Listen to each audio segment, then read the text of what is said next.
इससे पहले कि हम कलाम में जाएं, आइए हम दुआ मांगे। खुदोस मेहरबान जिंदा खुदा बड़ी हलीमी के साथ आपके सामने आते हैं, शुक्र करते हैं खुदा, जो कलाम आज मैं बोलता हूँ वो मैं नहीं पर मेरे ज़रिए आप बातचीत करना होने देना। इस कलाम से हम सीख सकें और खुदा अपनी ज़िंदगी को हम संभाल सकें। इस कलीसिया को तमाम सुनने वालों को आपके हाथों में सौंपते हैं और इस दुआ को खुदा यीशु मसीह के जिंदा पाक और मुबारक नाम में कर मांगते हैं।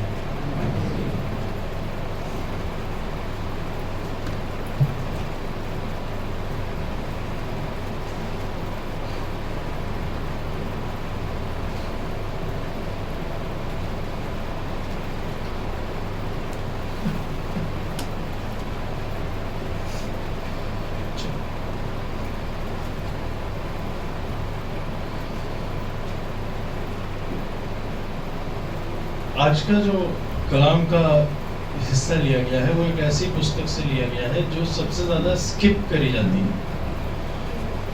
जब भी अगर मैं किसी को बोलूँ कि आप पूरी बाइबल पढ़िए, और मैं कन्फर्मेशन जब अभी मैं गुजरे 8 हफ्तों से मैं कन्फर्मेशन क्लासेस ले रहा था, तो मैंने तमाम कन्फर्मेशन के कैंडिडेट से रिक्वेस्ट किया कि आप सब 8 हफ्ते बहुत हैं, मैंने इनको करीब 25 दिन दिए थे, क्योंकि एक दफ़ा पूरी बाइबल पढ़ने में 8 दिन लगते हैं। 8 दिन में आप पूरी बाइबल पढ़ सकते हो। तो मैंने 3 गुना टाइम करके मैंने इन्हें 25 दिन दिए कि 25 दिन दे रहा हूँ, आप बाइबल पूरी पढ़ लो। एक बार तो पढ़ लो, अगर कंफर्म हो रहे हो तो एटलीस्ट एक बार पढ़ लो। और जो मेरी उम्मीद थी उसके मुताबिक कोई भी इनमें से पढ़ नहीं पाया। कोई सपोपदेशक तक पहुंच पाया, कोई गिनती, कोई होशू, किसी ने नए नियम से शुरू कर दिया। मैंने कहा उत्पत्ति से शुरू करना है और फिर आखिर तक जाना है। मैंने किसी से ये नहीं कहा था कि मैं तुमसे पूछूंगा क्या क्या है या तुम सब समझ लेना। मैंने कहा बस जिंदगी में एक बकेट लिस्ट होती है ना, कि लाइफ में मैं ये अचीव करना चाहता हूँ। किसी को होता है मैं पहाड़ चढ़ना चाहता हूँ, किसी को होता है मैं गाड़ी हासिल करना चाहता हूँ, या कुछ भी आपकी इच्छा हो सकती है कि मैं लाइफ में करना चाहता हूँ। तो मैंने कहा उसकी तरह एटलीस्ट तुम्हारे पास कहने के लिए ये हो कि ज़िंदगी में एक बार मैंने पूरी की पूरी बाइबल पढ़ दी।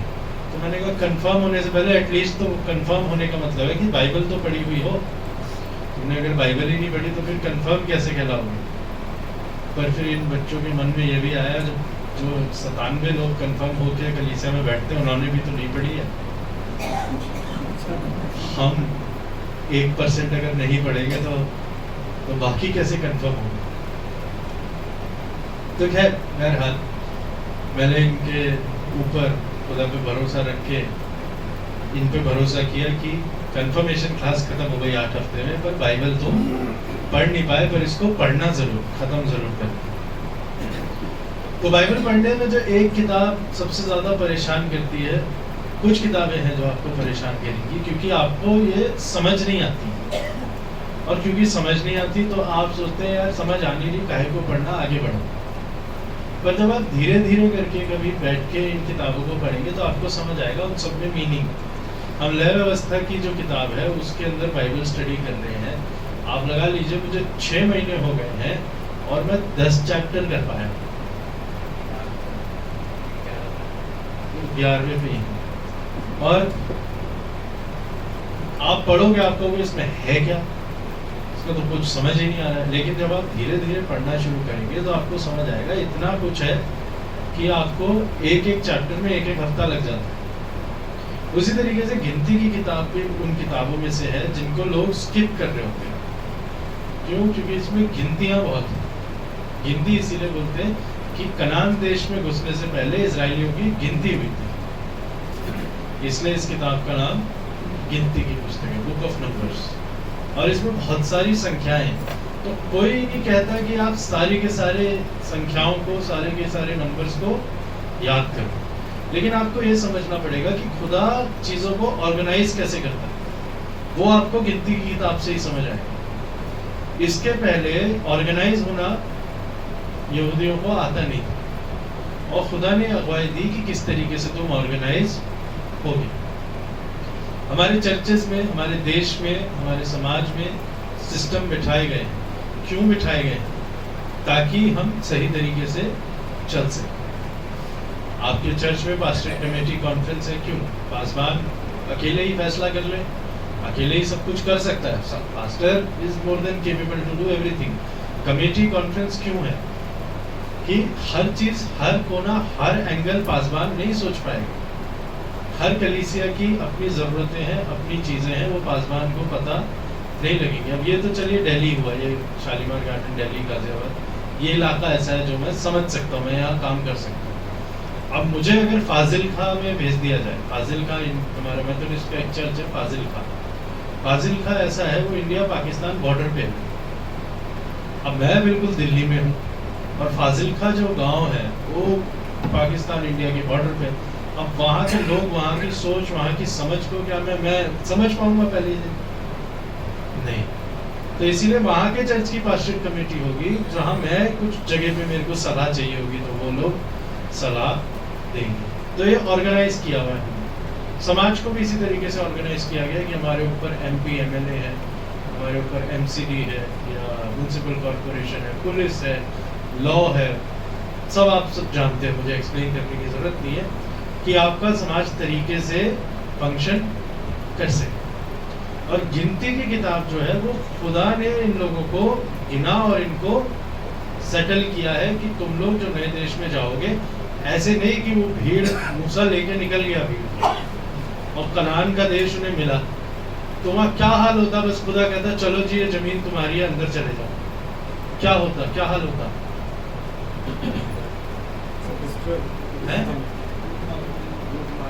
ये वाला प्लॉट मेरा है, बहन को कॉल कर रहे, तू इधर आ जा, रात में मैंने 2 डंडे इधर रख दिए हैं, तू 3-4 लकड़ी और तुम भी ले आना। ये साइड वाली कोने की जमीन है, ये वाली हम घेर लेंगे, और वो 2 भाइयों को और लेना, ये नदी के बिल्कुल नहर के किनारे किनारे वाली प्लॉट लेंगे, है ना।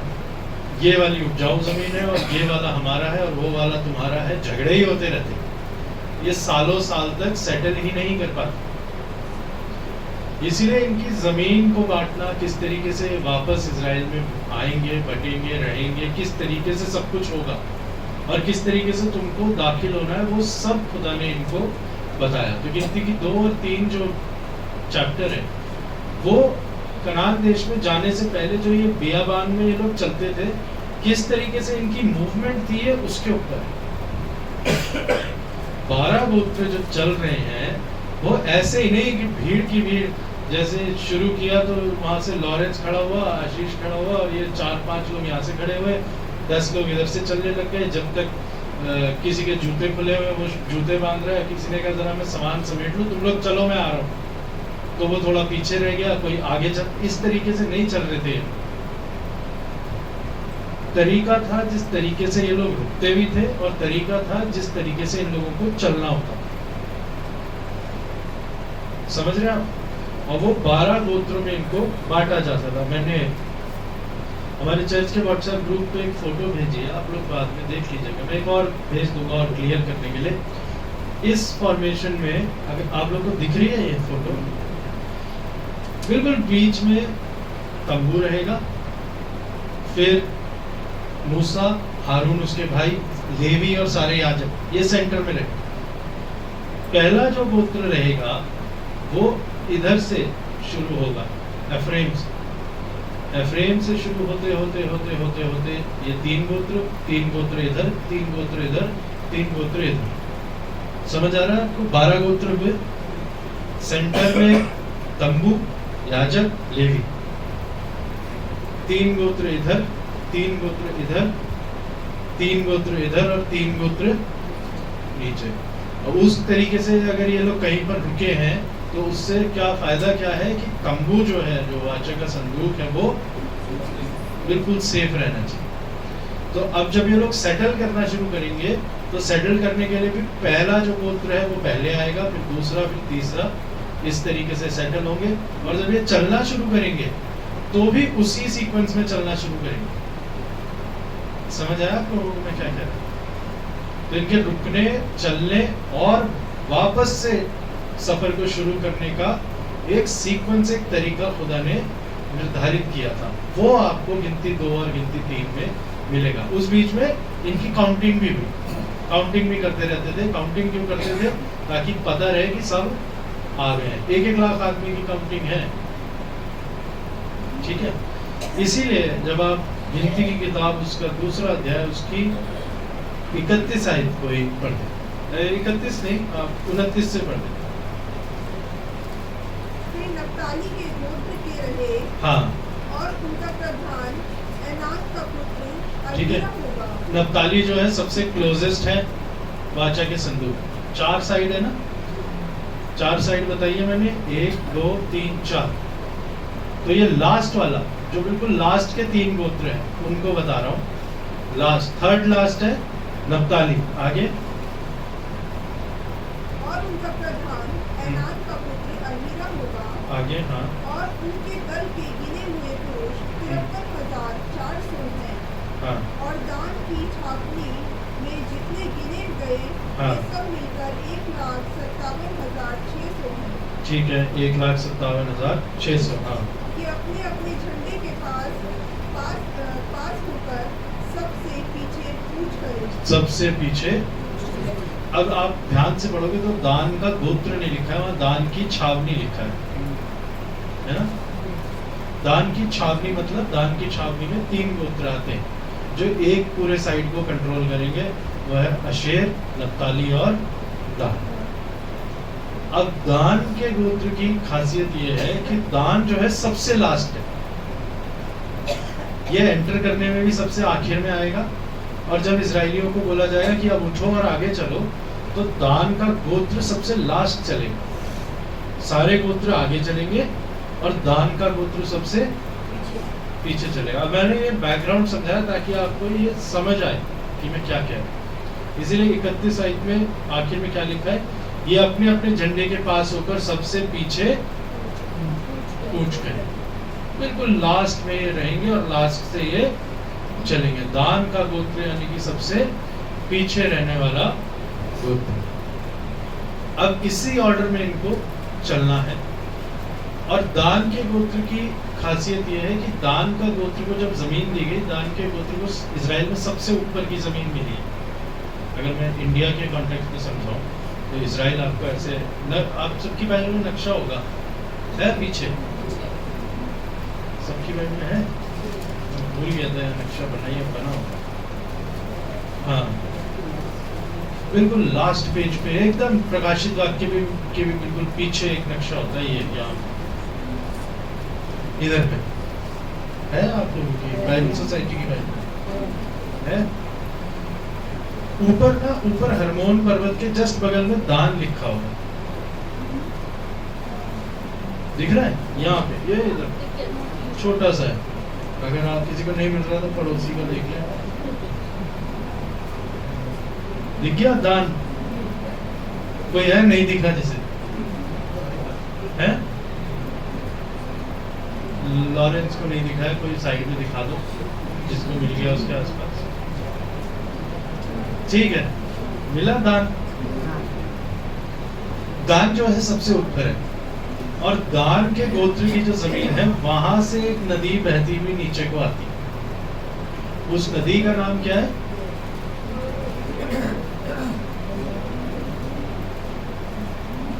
इसके पहले कभी नक्शा नहीं बोला ना बाइबल का, सालों साल से ये बाइबल है। दिख रहा है?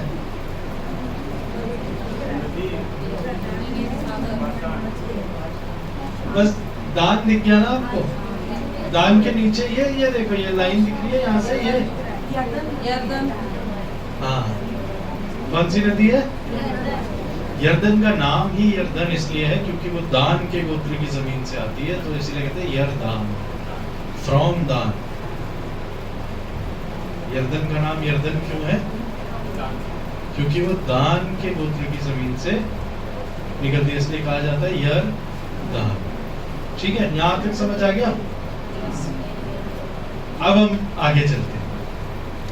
यहूदा का गोत्र सबसे आगे चलता था और दान का गोत्र सबसे पीछे, यहूदा से दान। अब दान है कौन? दान को अगर आपको समझना है तो आपको निकालना पड़ेगा उत्पत्ति की किताब, उसका 30 अध्याय, उत्पत्ति की किताब उसका 30 अध्याय, चैप्टर 30,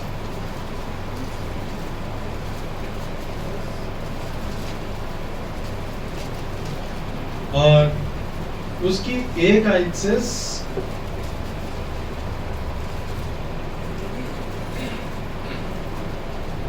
6 आयत, उत्पत्ति 30 उसकी 1 से 6 पढ़ दीजिए। जब राहेल ने देखा हाँ। कि याकूब के लिए मुझसे कोई संतान नहीं होती, हाँ। तब अपनी बहन से डाह करने लगी और याकूब से कहा, मुझे भी संतान दे, नहीं तो मैं मर जाऊंगी। हाँ। तब याकूब ने राहेल से क्रोधित होकर कहा, क्या मैं परमेश्वर हूँ? तेरी कोख तो उसी ने बंद कर रखी है। राहेल ने कहा, अच्छा, मेरी दासी बिला हाजिर है, उसी के पास जा, वह मेरे घुटनों पर जमेगी और उसके द्वारा मेरा भी घर बसेगा। तब से उसने अपनी दासी बिला को दिया कि वह उसकी पत्नी हो, और याकूब उसके पास गया और बिला गर्भवती हुई, और याकूब से उसके एक पुत्र उत्पन्न हुआ। तब राहेल ने कहा, परमेश्वर ने मेरा न्याय चुकाया और मेरे सुनकर मुझे एक पुत्र दिया, इसलिए उसने उसका नाम दान रखा। इसलिए उसने उसका नाम, अब दान जो है वो याकूब और राहेल का लीगली पहला बेटा है। लिया से जब 4 बेटे हो गए, उसके बाद राहेल जो है वो चिढ़ने लगी लिया से, और उसने याकूब से कहा कि मेरे को भी बेटा चाहिए। तो याकूब ने बोला, तू गर्भवती नहीं है तो मैं क्या करूं? तो उसने कहा कि जो मेरी नौकरानी जो बिल्हा है उसको दूर, उसके साथ बेटा उत्पन्न कर, तो वो भी राहेल का ही बेटा कहलाएगा। ये कल्चर में था। तो याकूब और राहेल का कायदे से पहला बेटा कौन हुआ? दान। अब दान जो है पहला बेटा है। दान का मतलब होता है जज। जज समझते, जुडिशरी, जज, न्याय, न्यायी, उसका मतलब होता है दान। दानियल का जो नाम है ना, दानियल, दानियल मतलब खुदा न्यायी है, ठीक है। अब ये पहला बेटा है राहेल से, क्योंकि याकूब राहेल से ही प्यार करता था, ठीक है। और याकूब की जो पसंद जो थी लिया और राहेल में से, वो राहेल थी। और जो पहला बेटा हो गया दान, या तो पहला गिन लो इसे, या फिर लिया के 4 बच्चों के बाद अगर गिना जाए तो ये कौन से नंबर पे आ गया? 5वें नंबर पर आ गया। अब अगर ये 5वें नंबर पर आ गया और याकूब और राहेल का ये इम्पोर्टेंट बेटा है, पहला बेटा है, तो ये इम्पोर्टेंट हो गया। तो इसको या तो पहले नंबर पे जगह मिलनी चाहिए थी, या फिर बड़े से छोटे में अगर हम गिने तो कौन से नंबर पे आनी चाहिए थी? 5वें पे। पर इसको जगह कौन सी मिली? कौन सी जगह मिली सारे गोत्रों में? आपको आखिर में चलना। दान के गोत्र ने कभी प्रोटेस्ट नहीं किया कि मैं लास्ट चल रहा हूँ, जबकि ये जो है फेवरेट बेटा था राहेल और याकूब, क्योंकि ये पहलौटा। पहलौटे की इंपॉर्टेंस बहुत ज्यादा है यहूदी घरानों में। जो भी पहला होगा वो सबसे ज्यादा इम्पोर्टेंट होगा। तो राहेल से जो पहलौटा हुआ है वो कौन हुआ है? दान। तो इसके राइट्स ज्यादा होंगे, इसको ज्यादा चीजें दी जाएंगी, ये ज्यादा इम्पोर्टेंट होगा। लेकिन जब इजराइल के गोत्रों में गिनती की गई तो दान सबसे आखिर में था, आखिर में एंटर करता था और आखिर में चलता था। हमें कैसा लगता है जब हमें लास्ट होने के लिए कहा जाए? आप में से अगर कोई बोले कि आप जो है आखिरी बेंच पे जाके बैठो, आप जो है जब सब खा ले तब खाना खाओ, आप जो है लीड नहीं करेंगे, आप बीच में खड़े होकर कहीं गाना गा लें, आपको पास्टेट कमेटी कॉन्फ्रेंस में कोई पोस्ट नहीं दी जाएगी, आप जो हो, आपका जो काम है, जिस प्रोफेशन में हो, वो कौन पूछता है? जो कुछ भी हमें चाहिए था वो हमें नहीं मिला, ठीक है। हम सबके सब, हर किसी के मन में इच्छा होती है कि मैं फर्स्ट हूं, मैं आगे रहूं, मैं चेयरमैन बनूं, है ना? सबके मन में यही इच्छा होती है। किसके मन में है कि मैं पीछे रहूं, मैं लास्ट रहूं? मैं पीछे रह जाऊं। किसके मन में है ये इच्छा? पर अगर खुदा की मर्जी है कि तुम पीछे रहो, तब खुदा की यही मर्जी है कि तुम पीछे रहो, तब क्या करोगे? हम अपनी आशा खो देते हैं जब हमें वो नहीं मिलता जो हमें चाहिए। ठीक है, कई बार खुदा हमसे बोलता है कि आप अपने आप को नम्र करिए, दीन करिए और पीछे चलिए। होती है खुदा की मर्जी कि तुम अभी रुक जाओ, ठहरो और पीछे रहो, लेकिन हमारे मन में हमेशा क्या है? मैं सबसे आगे हूं, मैं सबसे फ्रंट में हूं। दान की ड्यूटी क्या है? पीछे चलना। अब पीछे चलना भी एक ड्यूटी होती है, हमेशा आगे रहना ही एक ड्यूटी नहीं है, पीछे चलना भी एक ड्यूटी होती है। क्यों?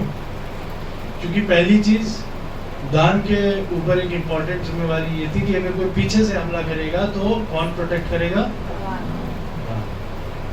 तो दान इंपॉर्टेंट है, पर दान को ये समझ आ रहा है कि नहीं आ रहा है, ये अलग चीज है। आप चेयरमैन हैं तभी आपको फील हो रहा है कि चर्च में काम करूंगा, या कुछ नहीं है तब भी आप चर्च में काम कर रहे हैं। तो इम्पोर्टेंट क्या हुआ? आपकी पोस्ट या आपका काम?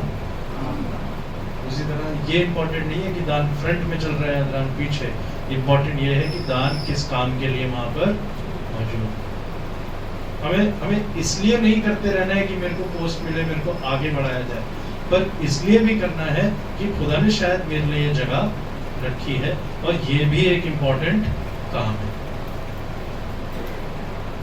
जब भीड़ आगे आगे चलती थी ना, तो अगर किसी का बच्चा खो गया, किसी की गाय बैल भेड़ बकरी रह गई, कुछ सामान बीच में रह गया, दान के गोत्र का काम था कि कुछ भी सामान जो आपको रास्ते में मिलते जाएगा आप उठाते जाएंगे, बाद में हिसाब होगा किसका क्या है।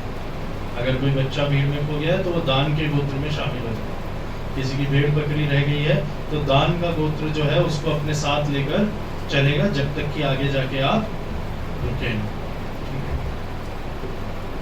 जो लोग पीछे है ना, जो लोग पीछे से चल रहे हैं, ठीक है, आपको ये ध्यान रखना है कि आपके आगे अगर कोई है और वो वापस से गिर रहा है तो उसे उठा के अपने साथ लेकर चलना। इसका एग्जाम्पल मैं इस तरीके से लेना चाहूंगा, मैं ये इसलिए भी लिया, गुजरे हफ्ते हमारे चर्च में डेथ हुई, और डेथ के बाद जो चला गया वो चला गया। अब कुछ लोग हैं जो पीछे रह गए, अब उनको उठा के कौन लेके चलेगा? वो लोग जो पीछे से चलते आ रहे हैं। कोई है कलीसिया में जो अपनी निर्बलता की वजह से पीछे रह गया, कोई है जो चर्च नहीं आ रहा है, कोई है जो इबादत से दूर हो गया है, उसको कौन उठाएगा? आप सब जो कलीसिया में पीछे रह गए हैं, आपको अकेले ही आगे नहीं बढ़ते जाना है, आपको उनको भी पकड़ के उठाना है जो शायद विश्वास में पीछे हो रहे हैं। तो ज्यादा इंपॉर्टेंट किसका काम हुआ? वो जो सबसे आगे भगा चला जा रहा है या वो जो सबसे पीछे? इसीलिए जो सोचा जा रहा है कि ये पीछे की जगह मुझे क्यों दी गई है, वो जगह भी इंपॉर्टेंट है। खुदा ने उसके लिए भी कुछ काम रखा हुआ है। कोई अगर कमजोर है तो उसकी मदद करना तुम्हारा फर्ज है। अय्यूब की किताब उसका 4था अध्याय, उसकी 3 आयत 4 आयत और 8 आयत पढ़ दे कोई। अय्यूब की किताब 4था अध्याय, उसकी 3 और 4 आयत और उसकी 8 आयत। सुन तूने बहुतों को शिक्षा दी है, हाँ, और निर्बल लोगों को बलवंत किया है। अय्यूब को बोला जा रहा है कि तूने तो बहुतों को शिक्षा दी और तूने निर्बल लोगों को बलवंत किया। आगे, गिरते हुओं को तूने अपनी बातों से संभाल लिया, गिरते हुओं को तूने अपनी बातों से संभाल लिया, और लड़खड़ाते हुए लोगों को तूने बलवंत किया। हाँ, परंतु विपत्ति तो तुझी पर आ पड़ी और तू निराश हुआ जाता है। बस बस बस। एक इंसान है जो कलीसिया में दूसरों को संभाल रहा था। अय्यूब ऐसा इंसान था जो दूसरों को ढांढस बांधता था। अय्यूब ऐसा इंसान था जो दूसरों को ताकत देता था। लेकिन 5वीं आयत क्या कहती है? परंतु आज तो तू ही निराश हो जाता है। ठीक है, 8वीं आयत पढ़ेंगे। मेरे देखने में तो जो पाप हाँ। को जोतते और दुख बोते हैं, हाँ, वही उसको काटते हैं। बस अयूब के दोस्त क्या क्या गिन रहे हैं कि जो पाप को बोते हैं वही उसको। तो ये लोग क्या कह रहे हैं? तूने बहुतों को ठीक किया, बहुतों को संभाला, लेकिन देख तेरी क्या हालत हो गई। कुछ ना कुछ तो तूने गुनाह करे जो तू ये हालत को देख रहा है। ये सबसे पहले रिस्पॉन्स होते हैं लोगों के, और ये इजी है बोलना कि आप लालछन लगा दें, आप बुरा बोल दें। लेकिन अयूब कैसा इंसान है जो दूसरों को उठाता था और उनका ढांढस बांधता था। तो इन लोगों को क्या फर्ज था, क्या बोलना इस टाइम? जो अयूब के दोस्त आए थे उसका हौसला बांधना चाहिए था, लेकिन ये लोग क्या कर रहे हैं? बोल रहे हैं जो पाप करता है वो उसे। अब ये कैसी बात? मेरे साथ निकालिए यूहन्ना की पुस्तक, उसका 6वां अध्याय, यूहन्ना की इंजील, gospel according to John, chapter 6 verse 38 and 39। क्योंकि मैं अपनी इच्छा नहीं, हाँ पर अपने भेजने वाले की इच्छा पूरी करने के लिए स्वर्ग से उतरा। हाँ। और मेरे भेजने वाले की इच्छा ये है कि जो कुछ उसने मुझे दिया है, हाँ, उसमें से मैं कुछ ना खाऊं, कुछ ना खाऊं, परंतु उसे अंतिम दिन फिर जिलाऊं। परंतु उसे अंतिम दिन फिर। यीशु मसीह जिन लोगों के बीच में आया उनमें से कौन था इस लायक जो उसके साथ वापस जा सके? फिर भी वो सबको उठाने के लिए, यहाँ पर यीशु मसीह क्या बोल रहे हैं? अंतिम दिन एक को भी ना खो, जितने हैं इन सबको अपने साथ उठाओ। यीशु मसीह कोशिश कर रहा है, मैं दान के गोत्र की तरफ पीछे से जो चल रहा हूँ, एक भी पीछे, पर मैं सबको अपने साथ लेकर चलूं और अपने आप को उठाऊं। यहूदा की पुस्तक, उसका 1 अध्याय, उसकी 22 और 23 आयत क्या कहती है? यहूदा का खत, उसका 1 अध्याय, उसकी 22 और। उन पर जो शंका में है दया करो, हाँ और बहुतों को आग में से झपट कर निकालो, हाँ और बहुतों पर भय के साथ दया करो, हाँ पर उस वक्त से भी घृण करो जो शरीर के द्वारा कलंकित हो गया है। हाँ, उन पर जो शंका में है दया करो, और बहुतों को आग में से। अब आग में से झपट कर का क्या मतलब होता है? वो इंसान जल रहा है, तो तुम्हें खड़े होके नहीं देंगे, तुम्हें झपट के उसे, ताकि वो उस आग में जिसमें जल रहा है उसमें वो निकल जाए और बच सके, और बहुतों पर भय के साथ रहता है। पौलुस जिस कलीसिया को संभालता था ना, उस कलीसिया में बाइबल नहीं थी उनके पास। उस कलीसिया में ना तो कोई कमेटी थी, उस कलीसिया में ना पैसे थे, और कई कलीसियाओं के पास ऐसे प्रीचर भी नहीं, और उन कलीसियाओं को सिखा के चला जाता था और अपने खत लिखता था। आप इमेजिन कीजिए उन छोटी छोटी कलीसियाओं में किस हालातों से वो गुजरते होंगे, और उनको जान से मार दिया जाता था अगर कोई पता लग जाता था कि कोई ये क्रिश्चियन फेथ को मान रहा है, रोमन्स के राज में। अब एक संडे आ रहे हैं, अगले संडे आपको पता लगा, पूरे परिवार को खत्म कर दिया। बाकी जो परिवार बचे, अब उनके मन में ये डर आ जाएगा कि यार क्यों इस धर्म में रहना, जान से हाथ दो बहने बैठे पड़ेंगे, तो छोड़ के जाओ। अब उस कलीसिया के अंदर कितनी मुश्किल होती होगी बाकी लोगों को पकड़ के रोक के रखना। हमारे पास सिर्फ यही परेशानी है, लोग चर्च जाते हैं, वहां तो ये परेशानी थी कि खुदा को माने कि ना माने। वो जब चर्च आते थे तो वो अपनी जान के ऊपर रख कर आते थे, क्योंकि अगर ये पता लग गया तो जान से। ऐसी कलीसियाओं को ये खत लिखे गए हैं कि अगर कोई आग में जल रहा है तो झपट कर उसको बचाओ, एक दूसरे की सहायता करो, एक दूसरे को ढांढस बांध कर चलाओ, क्योंकि ये इस उम्मीद में जिंदा थे कि हमारी मौत के पहले यीशु मसीह वापस आ जाएंगे। वो गया है, अब बस कुछ ही टाइम में वो आ जाएगा। और वो आ जाएगा में 10 साल हो गए, 20 साल हो गए, 30 साल हो गए, एक पूरी जनरेशन खत्म। 50 साल में जितनों ने उसे जिंदा रहते देखा था वो सब खत्म। अब उसके बाद कोई है ही नहीं जिसने उसे एक्चुअली में देखा हो, और जो मान रहे थे वो सब खत्म हो गए। यीशु मसीह तो आया नहीं। ऐसे में विश्वास कैसे प्रिजर्व करके रखोगे? तो जो यीशु मसीह को देख रहे थे वो दुनिया से चले गए, बचे कौन? जो पीछे, उन्होंने ही कलीसिया को पकड़कर आगे खींचा। उनको ये बोला गया कि तुम मुझे देख तो नहीं पाए, मुबारक है वो जिन्होंने बिना देखे, तुम्हारी जगह यहाँ पर है। ये भी इंपॉर्टेंट है। तो जो रह गए हो, एक दूसरे के विश्वास को पकड़ो और तुम एक दूसरे के साथ आगे एक दूसरे को बढ़ाओ। आखिर में मैं आज पढ़ूंगा पहला थिस्सलुनीके उसका 5 अध्याय उसकी 14 और 15 है। पहला थिस्सलुनीके उसका 5 अध्याय उसकी 14 और 15 आयत क्या कहती है? हे भाइयों, सबने निकाल लिया?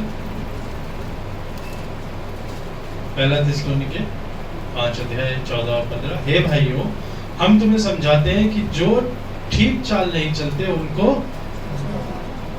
क्या करो? उनको समझाओ। कायरों का को ढांढस बांधो, निर्बलों को संभालो, सबकी ओर सहनशीलता।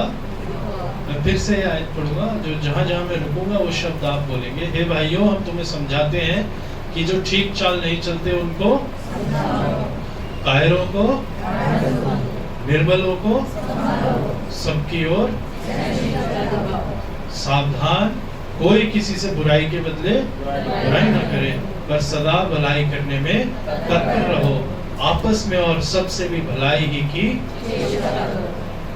यदि अगर ऐसी हमारी कलीसियाएं हो जाए तो एक भी परिवार ऐसा नहीं है जो विश्वास में कमजोर पड़े। तो हमारी कलीसियाओं में जो बच्चे अगर चर्च नहीं आ रहे हैं, कोई है लोग जो नहीं आ रहे हैं, तो पासबान की जिम्मेवारी है। पर कलीसिया ये ना सोचे कि आपकी जिम्मेवारी आपके परिवार तक है। आपकी जिम्मेवारी है कि आपस में एक दूसरे को संभालो, ढांढस बांधो, समझाओ और सहनशीलता के साथ, क्योंकि सबसे मुश्किल होती है पेशेंस। आपने एक बार बोल दिया, 2 बार बोल दिया, 10 बार बोल दिया, नहीं सुन रहा, तो उस टाइम आप कहोगे भाड़ में जा। और बाइबल क्या कहती है? सहनशीलता दिखाओ, क्योंकि खुदा भी तुम्हारे साथ सहनशीलता ही दिखा रहा है। तुम गुनाह पे गुनाह करे जा रहे हो, फिर भी वो मौका देता है कि अपने गुनाहों से पलट जाओ और उसको कबूल करो और अनंत जीवन में दाखिल हो। अगर खुदा सहनशीलता दिखाना बंद कर दे तो फिर हम तो पहले ही दिन खत्म हो जाएंगे। तो इसलिए कलीसिया के जो काम है, चाहे वो एक दूसरे को संभालना हो, चाहे वो चर्च में किसी काम को करना हो, या कोई पोस्ट को होल्ड करना हो, या फिर केवल इतना करना हो कि आके सफाई करनी है, इसको करने में आप पीछे नहीं हो जाते हैं। पर इससे आपको खुदा ने ये काम दिया है। सारे ही गोत्रों को अगर वो आगे रख देता तो पीछे कौन संभालता? तो खुदा की योजना में एक स्ट्रक्चर है, और उस स्ट्रक्चर में हमारी भी एक जगह है। और जो खुदा ने जगह दी है, जो मुझे ताकत दी है, जो मेरी कुव्वत है, उसके जरिए मुझे खुदा कैसे ही इस्तेमाल अगर करना चाहता है तो मैं जरूर से अपने आप को इस्तेमाल करूँ। मैं फाइनेंशियली अगर कर सकता हूँ मैं फाइनेंशियली करूँ, मैं अपने श्रम के जरिए कर सकता हूँ मैं वैसे करूँ, मैं किसी गाने के जरिए कर सकता हूँ, मैं एक्टिविटी के जरिए कर सकता हूँ। मेरी अगर कोई कंपनी है, मैं नौकरी कर रहा हूँ, यदि मुझे पता है कि मेरी कंपनी में जगह है तो मैं उन नौकरियों को कलीसिया के लोगों के साथ बता सकता हूँ कि वैकेंसी है। अगर मुझे पता है कि कहीं पर कुछ किसी का भला हो सकता है और किसी की ज़रूरत है, तो मैं अगर वो कर रहा हूँ तो कलीसिया बेहतर है। और मेरा परिवार, मेरे बच्चे, मेरे माँ बाप और मेरा घर, तो फिर आप कलीसिया में क्यों? अपने घर में अकेले ही दुआ करते रहिए। खुदा इन कलीसियाओं को क्यों जोड़ कर गया? क्यों बोलता रहा मेरे जाने के बाद आपस में मिला करो और साथ में दुआ करते रहो? खुदा कह देता अपने अपने कमरों में ही रहना और एक दूसरे से मिलने की जरूरत नहीं है, मैं आ जाऊंगा देख लूंगा। जब यीशु मसीह चले गए तो 49 डेज ये सब एक ही जगह पर बैठकर दुआ करते रहे और उसी तरीके से कॉन्ग्रीगेशंस बनती रही और पूरी दुनिया में कलीसियाएं हैं। तो कलीसिया का केवल ये फर्ज नहीं है कि हम कितनी बड़ी हैं, कितने अच्छे हैं, पर कलीसिया का ये फर्ज है कि इस कलीसिया में अगर एक भी गिरता है तो बाकी 50 उसे उठाने के लिए खड़े हैं। तो मेरी गुजारिश है आप सब पूरी बाइबल जरूर से पढ़ें, गिनती की पुस्तक को भी पढ़ें और जब इन कलाम की बातों को पढ़ते हैं तो केवल पढ़ें ना, पर उन्हें अपनी जिंदगी में अप्लाई भी करें, लागू भी करें और एक दूसरे की सहायता करें। तो यदि कोई याकूब यहूदा का गोत्र है तो जरूरी नहीं है कि दान का गोत्र उससे कम है। सब गोत्रों की अपनी जगह है और सबके लिए खुदा ने कोई ना कोई काम, कोई ना कोई मकसद रखा है। हम अपनी सेवाओं को, सेवकाई को खुदा के लिए दें और एक दूसरे को एक कलीसिया के रूप में संभालें। खुदा मुझे और आपको इस कलाम से हिदायत से बरकत बख्शे और हम एक दूसरे को अपनी दुआओं में जरूर से याद रखें। आइए हम दुआ मांगें। तो दोस्त मेहरबान जिंदा खुदा, शुक्र करते हैं आज के इस कलाम के लिए जो आपने दिया। एक कलीसिया को जोड़ने की जरूरत होती है परमेश्वर, और वो किसी और से नहीं पर आपके कलाम से ही जुड़ सकती है और आपके कलाम से ही वो बनती है और आपके कलाम से ही वो चलती है। दुआ चाहते हैं खुदावंद हम सब एक साथ मिलकर आपके राज्य की बढ़ोतरी के लिए अपने योगदानों को दे सकें, अपनी ताकत को दे सकें और चाहे हम आगे हों चाहे हम पीछे हों, पर खुदा जो आपने हमारे लिए निर्धारित किया है परमेश्वर, हम उस काम में अपने आप को जरूर से दे सकें। पूरी कलीसिया को आपके हाथों में सौंपते हैं, इस कलाम को आपके हाथों में सौंपते हैं और इस दुआ को खुदावंद यीशु मसीह के जिंदा पाक और मुबारक नाम में मांगते हैं, आमीन। अब हम